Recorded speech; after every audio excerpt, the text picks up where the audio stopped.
지난 수요예배 때에는 앞선 이 에베소서의 2장 1절부터 10절까지 말씀을 통해서 그리스도로 인하여 우리 신자 개인에게 임하는 은혜가 어떤 것인지에 대한 말씀을 성도님들과 함께 나누었습니다. 지난 시간에 어떤 말씀을 드렸었죠? 우리 신자는 예수 그리스도로 인하여서 영원한 죽음의 상태에서 벗어나 영원한 생명을 품은 존재로 신분의 변화를 이루게 되었다라는 말씀을 나누었죠. 또한 이러한 구원의 은혜를 우리는 세상 속에 담대히 드러내는 삶을 살아야 한다라는 말씀을 나누었습니다. 이와 같이 앞선 에베소서 2장 1절부터 10절까지의 말씀은 그리스도로 인하여 신자 개인에게 임하는 은혜에 대하여 우리에게 알리고 있었다면, 이어지는 11절부터 22절까지는 그리스도로 인한 은혜가 구체적으로 우리의 공동체 가운데 어떻게 드러나게 되는지에 대하여 우리에게 알려주고 있는 말씀이 됩니다. 하여 오늘의 본문이 조금은 길기 때문에 제가 20절부터 22절까지 말씀만 나누었고요. 전체적으로는 11절부터 22절까지의 말씀을 이 시간 성도님들과 함께 나누고자 합니다. 지난 수요예배 때 이 에베소서의 말씀을 나누면서 이 에베소서의 말씀이 바울 신학의 정수이다라고 표현된다라고 말씀을 나누었습니다. 그런데 어느 주석을 또 살펴보니까요, 오늘 나누게 되는 이 말씀인 에베소서 2장 11절부터 20절까지의 이 본문 말씀이 에베소서의 정수인 말씀이다라고까지 표현하고 있더라고요. 여러분, 그만큼 우리 한 사람 한 사람이 신자로서 하나님께 너무나 중요한 존재이고, 그 한 사람 한 사람이 부름받은 우리의 공동체, 우리의 교회가 그만큼 중요한 것이구나라는 것을 상기하여 알릴 수 있는 것입니다. 사도 바울은 먼저 하나님의 구원의 역사 속에서 이스라엘이 가지고 있었던 특권과 관련하여 그때의 그들이 얼마나 이 특권에서 멀리 떨어져 있었는지에 대하여 기록하며 설명합니다. 함께 오늘 말씀에 에베소서 2장 11절과 12절 말씀 우리가 조금은 긴 듯 하지만 한 목소리로 같이 합독하도록 하겠습니다. 시작. 그러므로 생각하라. 너희는 그때에 육체로는 이방인이요 손으로 육체에 행한 할례를 받은 무리라 칭하는 자들로부터 할례를 받지 않은 무리라 칭함을 받는 자들이라. 그때 너희는 그리스도 밖에 있었고 이스라엘 나라 밖에 사람이라. 언약들에 대하여는 외인이요 세상에서 소망이 없고 하나님도 없는 자이더니. 아멘. 사도 바울은 말하고 있죠. 그러므로 생각하라. 너희는 그때에 육체로는 이방인이요 할례 받지 않은 무리요 그리스도 밖에 있었고 약속에 대한 외인이요 소망도 없던 이들이었으며 더욱이 하나님도 없던 자들이었으니 라고 표현합니다. 여러분, 이것은 말 그대로 무엇을 상징하는 것일까요?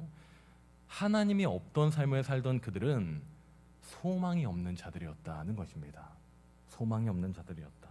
자, 그럼 여기서 우리에게 질문이 생겨나야 됩니다. 여러분, 소망이 무엇인가요?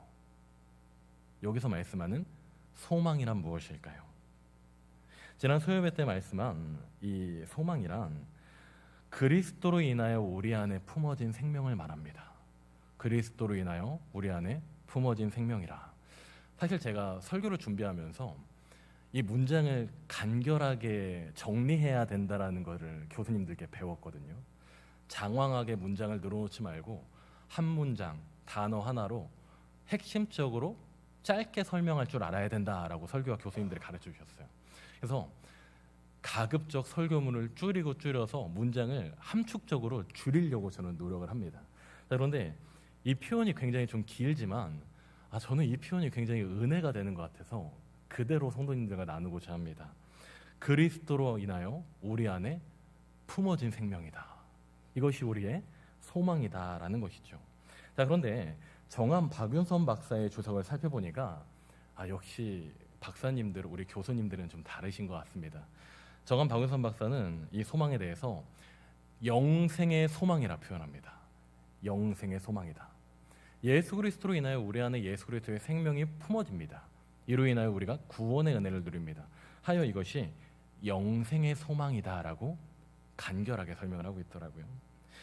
정리하니 이때 에베소서 6장 11절부터 12절은 예수 그리스도를 알기 전 그때의 그들의 모습은 구원에 대한 소망도 없이 영원한 죽음을 향해 나아가던 비참한 존재들이었구나라는 것을 알리는 말씀이다라는 것을 알 수 있게 하는 것입니다.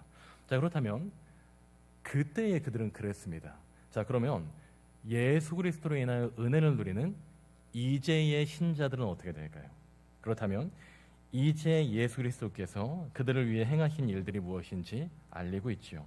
함께 13절 말씀을 같이 한 목소리로 읽어보도록 하겠습니다. 시작. 이제는 전에 멀리 있던 너희가 그리스도 예수 안에서 그리스도의 피로 가까워졌느니라. 아멘. 사랑하는 여러분, 그때에는 소망이 없던 이들이 그리스도 예수 안에서 그리스도로 피로 인하여 가까워졌다라고 표현합니다. 제가 이때 예수 안에서라는 이 표현이 헬라어로 앤이라는 단어가 쓰이는데, 이것은 무엇 안에라는 뜻과 함께 어떤 뜻을 가지고 있다고 말씀드렸죠? 무엇으로 인하여서, 무엇과 함께, 무엇으로 말미암아라는 뜻으로 쓰이는 것이 바로 이 앤이라는 헬라어 단어입니다. 이전에는 소망이 없었던 자들이었는데 그리스도 안에서, 그리스도로 인하여, 그리스도로 말미암아 그리스도의 피로 가까워졌다라고 알려주고 있는 것입니다. 여러분, 이것이 어떤 의미일까요? 이것도 굉장히 어렵지 않으십니까? 이것은 어떤 표현일까요? 예수 그리스도 안에서, 예수 그리스도로 인하여, 예수 그리스도로 말미암아 그리스도의 피에 가까워졌다. 이것은 어떤 표현일까요? 다음 화면 좀 보여주시겠습니까? 감사합니다. 정한 박윤선 박사는 이것에 대해서 이렇게 표현하고 있습니다. 이는 보혈의 공로로 말미암아 그리스도를 믿어 그로 더불어 연합한 상태를 가르친다. 여러분, 지난 시간 제가 이 그리스도와의 신자의 연합에 대해서 신비적 연합이라고 말씀드렸죠. 예수 그리스도의 생명이 우리 안에 품어짐으로 인하여서 하나님이 우리를 보실 때 우리 안에 살아계신 하나님 예수 그리스도의 생명으로 우리를 하나님의 자녀로 삼아주시는 겁니다. 우리를 하나님의 자녀로 보아주시는 겁니다. 그렇게 신자가 그리스도와의 신비적 연합을 통하여서 하나님의 양자요 양녀가 되는 권세를 누리게 되는 것입니다. 하여 우리는 우리 안에 살아계신 예수 그리스도, 내 안에 살아계신 예수 그리스도, 우리 안에 품어진 영원한 생명으로 말미암아 육체적 죽음이 끝이 아니라 거룩한 하나님 나라에서 영생을 누리는 자들로 신분의 변화가 이루어진 것이다 라고 하는 것이죠. 그리고 이 박윤선 박사는 이렇게 부연하여 설명합니다. 이렇게 그리스도와 연합한 자는 그의 보혈의 공로로 말미암아 하나님과 화목하게 되어 가까워진다 표현합니다. 그리스도로 말미암아 하나님과 화목한 자가 된다라고 하는 겁니다. 자, 그렇다면 여러분, 이 13절 말씀이 좀 더 분명하게 우리에게 정리가 됩니다. 이제 우리는 그리스도의 보혈의 공로로 인하여 그리스도와 연합하였고 그 생명이 우리 안에 있어 하나님께서 우리와 함께 하시는 참 화목한 삶, 하나님께서 우리와 동행하시는 참 화평의 삶 가운데로 우리가 나아가는 존재가 되었다라고 하는 거죠. 이러한 화평이 주님께서 우리를 부르신 공동체 안에 이루어져 가는 것입니다. 왜냐하면 우리 교회는, 주께서 부르신 신자들의 공동체는 한 사람 한 사람 그 안에 누구의 생명이 품어진 존재예요? 예수님의 생명이 품어진 존재이며 예수님으로 인하여 화평의 삶을 사는 존재들이니 하나님이 함께 하신 교회의 공동체는 그 화평의 공동체가 될 수밖에 없는 은혜로 나아가게 된다라고 하는 것이죠.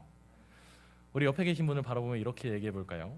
우리가 주님으로 인해 화평합니다.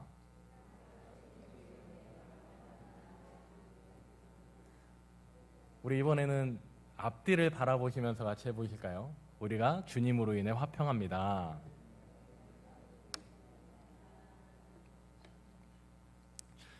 역시 저에게는 아무도 해주시지 않는군요. 이 자리가 굉장히 외롭고 쓸쓸한 자리입니다, 여러분.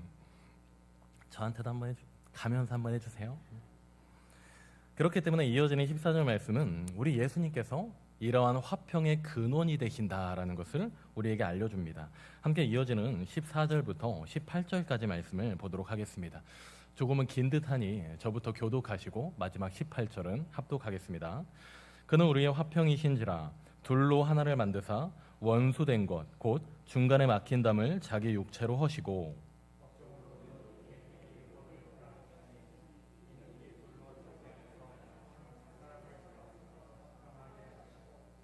또 십자가로 이 둘을 한 몸으로 하나님과 화목하게 하려 하심이라. 원수된 것을 십자가로 소멸하시고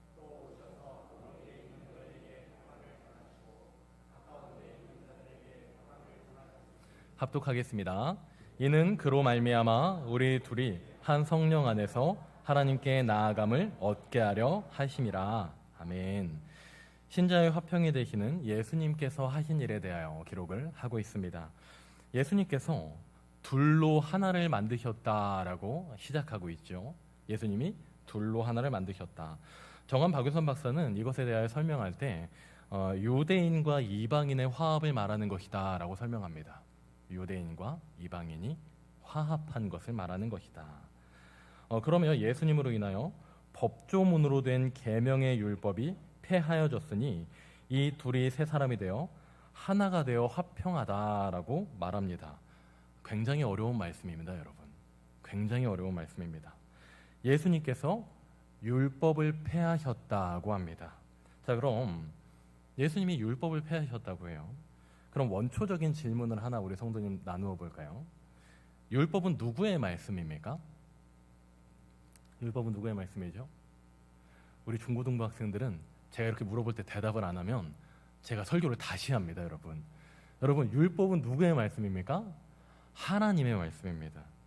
하나님께서 이스라엘에게 주신 말씀입니다. 자, 그렇다면 여러분, 무호하신 하나님께서 이스라엘에게 주신 말씀인 율법이 완전할까요? 불완전할까요?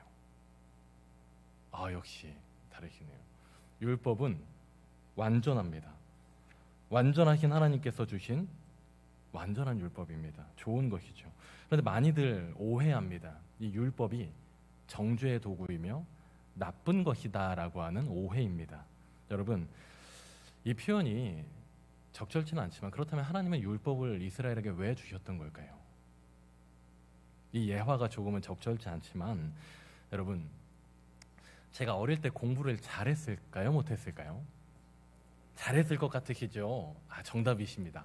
여러분, 제가 어릴 때 저는 공부를 그래도 잘하는 편의 학생이었습니다. 쏙 잘했어요. 그런데 문제가 있었습니다.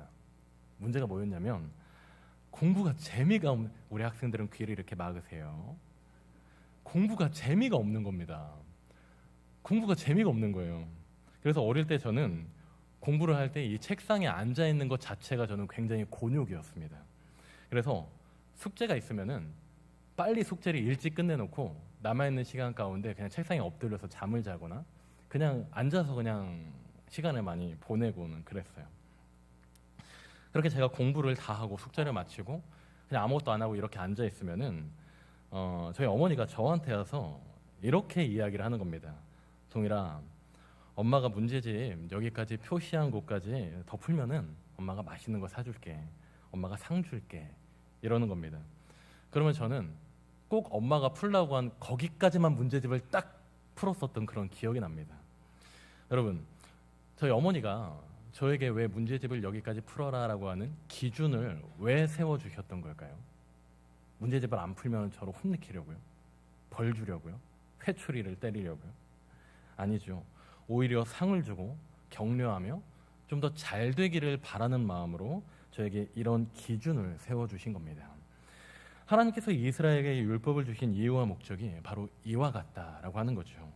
하나님께서 이스라엘에게 주신 율법의 목적은 그들이 올바른 하나님의 백성으로서 살아가기 위한 방침이었으며 그들이 하나님의 백성답게 살기 위한 사랑의 방법이었다라고 하는 겁니다. 그렇기 때문에 율법은 옳습니다. 그런데 여기에서 문제가 생겨납니다. 어떤 문제냐면 선하신 하나님, 좋으신 하나님이 주신 율법은 완벽하고 옳으나 사람의 죄성으로 그 율법을 행하지 못하는 지경에 이르게 되는 것입니다. 하여 율법에서 정죄하는 모든 죄의 벌을 담당하시는 하나님의 생명이시자 빛이신 예수님께서 이 땅에 오셔서 율법의 모든 정죄함을 십자가 위에서 도말하며 감당해 주신 겁니다. 그렇기 때문에 정한 박윤선 박사는 이때 표현된 율법의 폐함에 대하여 설명할 때에 이는 요구를 가지고 온 계명의 율법, 규정을 가지고 오는 계명의 율법을 예수님께서 대신 성취하신 것이다 라고 표현합니다. 예수님께서 율법을 뭐하러 오셨다는 겁니까? 성취하러 오셨다라고 하는 겁니다. 자, 예수님께서 모든 유대인과 이방인의 죄, 하나님을 우리의 주라 시인하는 모든 하나님의 백성들의 죄를 십자가 위에서 도말하며 죽어주셨습니다. 그리스도의 보혈로 말미암아 이런 율법의 외부적 규정의 요소가 성취되어지며 해제되었습니다. 이제 그들은 모두 예수님의 대속하심으로 인하여 구원을 받게 되는 소위 말해 이 같은 처지인 사람들이 되는 겁니다. 자, 이제 같은 처지가 된 그들이 깨닫게 되는 것이 있습니다. 그들은 무엇을 깨닫게 될까요? 우리가 예수 그리스도로 인하여 구원을 누리게 되는구나. 그리고 유대인이나 이방인이나 우리는 모두 동일한 무엇이었구나? 죄인이었구나라는 고백을 하는 겁니다. 내가 너보다 잘났어. 내가 너보다 율법을 더 많이 알아. 너는 나보다 율법을 모르니까 너네는 약속에는 외인이며 하나님의 백성이 아닌 그냥 이방 민족들이야. 우리는 택한 선민이야. 이렇게 서로를 대척하며 원수로 지냈던 이들이 높낮이가 아니라 같은 처지가 되니까 동일한 고백을 하게 되는 겁니다. 우리가 모두 동일한 똑같은 뭐였구나? 죄인이었구나 바라보게 되는 것이죠. 스스로의 죄인됨을 깨닫게 되며 유대인이든 이방인이든 이제는 서로 형제 자매요 그리스도로 인하여 죄의 구속을 누리는 똑같은 은혜를 누리는 죄인들이었구나라는 것을 깨닫게 되는 겁니다.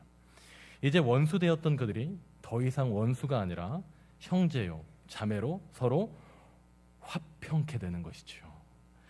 바울 사도는 이러한 원리로 예수님께서 화평의 근원이시다라는 설명으로 우리에게 알려주고 있는 겁니다.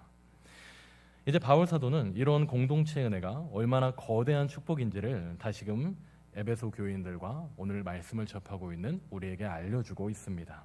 마지막으로 이어지는 19절부터 22절까지 말씀을 보도록 하겠습니다. 저부터 교독하고 마지막 22절 합독하겠습니다. 그러므로 이제부터 너희는 외인도 아니요 나그네도 아니요 오직 성도들과 동일한 시민이요 하나님의 권속이라.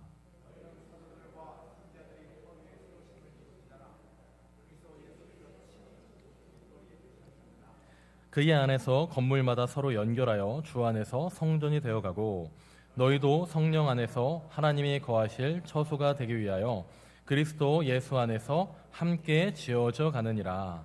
아멘. 여러분, 사도 바울의 이 권면의 말씀이 너무나도 큰 은혜가 됩니다. 바울 사도는 예수님으로 인하여 이루어지는 이 화평이 그 유대인과 이방인들에게 한시적인 일회성의 은혜가 아니다라는 것을 말합니다. 왜냐하면 너희가 하나님의 처소가 되기 위하여 그리스도 예수 안에서 함께 지어져 가느니라 라고 하는 현재 진행형의 표현을 쓰고 있기 때문입니다. 여러분, 이러한 은혜가 오늘날의 우리의 모임 가운데에도 동일하게 이루어지는 은혜다라는 것을 기억해 주시는 우리 성도님들 될 수 있기를 바랍니다. 그렇기 때문에 때때로 우리의 공동체도 마치 서로 분쟁하던 유대인과 이방인이 있던 에베소 교회가 그리스도로 인하여 하나 되었었던 것 같이 때로는 힘들 때를 마주하고 지칠 때를 마주하고 버겁고 괴로울 때를 마주하게 된다 하더라도 우리를 하나 되게 하시는 그리스도로 인하여 그리스도 안에서 그리스도로 말미암아 그리스도와 함께 더욱 아름다운 화목의 공동체, 화평의 공동체, 예수님을 닮아 아름다운 공동체의 모습으로 나아가는 우리 모두가 될 수 있기를 주님의 이름으로 축복하며 소망합니다. 오늘은 이어지는 에베소서의 말씀을 통해 그리스도로 인하여라는 두 번째 이 제목의 말씀을 나누며 공동체에 이루어지는 은혜에 대하여 성도님들과 함께 나누었습니다. 이는 3대지로 다시금 정리하여 말씀을 나눌 수 있을 것 같습니다. 그리고 괜찮으시면은 제가 첫 번째를 읽으면 그 내용을 같이 읽어주시기 바랍니다. 우리 같이 읽어보실까요? 첫 번째 시작. 우리는 난 화평을 누린다. 감사합니다. 두 번째 시작. 우리는 율법의 완성으로 오신 예수님으로 인한 화평을 누린다. 이는 율법의 폐기가 아닌 율법의 성취이며 완성이다. 감사합니다. 세 번째 시작. 우리의 화평은 오늘날까지 이어지는 하나님의 은혜이다. 감사합니다. 이 말씀을 기억하며 오늘날도 바로 우리와 함께하는 교회 공동체에서 이러한 화평의 은혜가 가득 넘쳐나는 삶의 자리에 나아가시는 우리 성도님들 되시기를, 그렇게 하루하루가 함께함이 행복한, 더욱이 함께함이 아름다운 우리 교회 공동체로 나아가는 우리 모두가 될 수 있기를 소망합니다.